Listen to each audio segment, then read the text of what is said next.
Well, today would have been my husband and I, 63 years of marriage.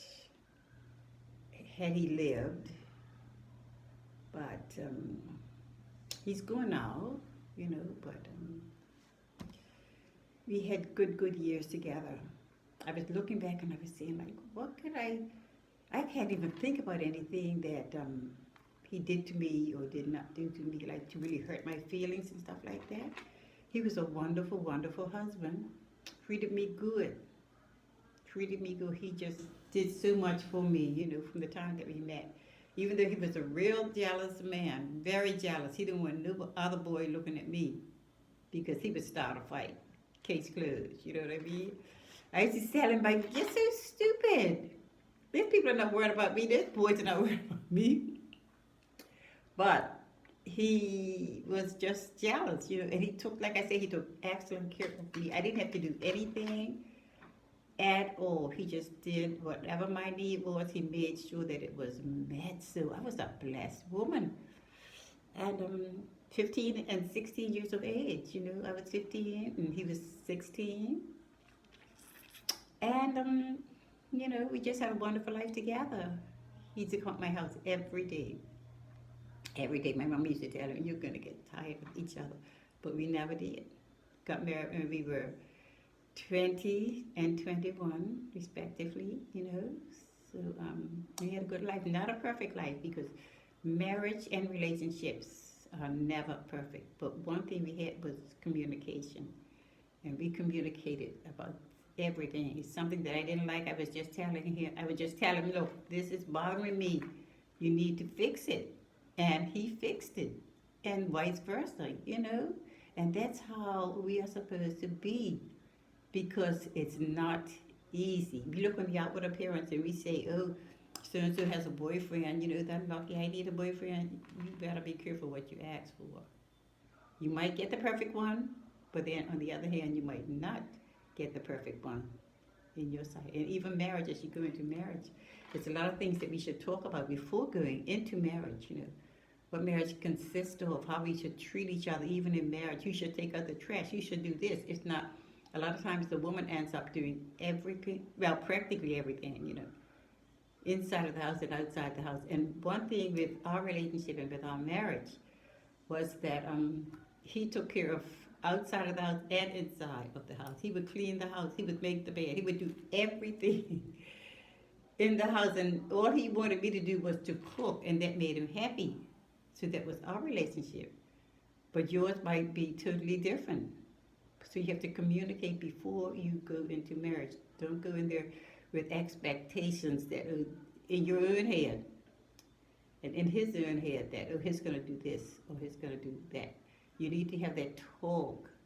And I say this over and over and over again. Please communicate. Please say how you feel about any situation. It could be about your in-laws. They're getting on your nerves. They're always up your house. They're always calling you. Or they're always calling your husband or your wife or the wife, to do something. When they should be tending on to their own. Oh, I believe that we should help each other. In relationships, in-laws, we can help each other. But your first priority is to your wife or to your husband. When you get married, you say, I'm going to leave. That's what it says. You're going to leave and leave your family and start a new family. So don't get caught up in thinking that people will say, oh, here's my brother, here's my sister, or whatever. I could just go up the house. No, you can't. He's got a wife now. She might not want you up there without an invitation. And like I say, it's not easy, but it's wonderful if you have the right relationship and you communicate. You can have a beautiful, beautiful marriage. Don't let anybody, I don't care if you're ace boy or ace girl, get in your relationship. When something's going wrong and you're mad at each other, please don't tell your friends. If you have to find your pastor to talk to, maybe, or a professional to talk to, but don't talk to your friends because they're going to tell you things that's going to probably help to break up your marriage even more than it is. Or your boyfriend or your girlfriend or whatever, they might even be trying to get in with your friend or husband or whatever the case is. You don't know the mind of people. Sometimes people are around you and they're jealous of you. They're jealous of your relationship that you have in your house because their house is messed up. So they think your husband or the wife is so wonderful and perfect. So you want to ride over to the other side of the street because they see the grass is greener on the other side of the street, but not always so. When you get over there on that grass, you'll find out it's worse than where you came from. A lot of times on our job, we look at these beautiful women or these handsome men and they look so perfect, but you don't live with them. And yet you want them, you want to break up the marriage. And some people, some women, well, men too, are drawn a lot of times to people that are married. You can tell them you're married all you want to, but if they're going to try and get you, they're going to try and get you.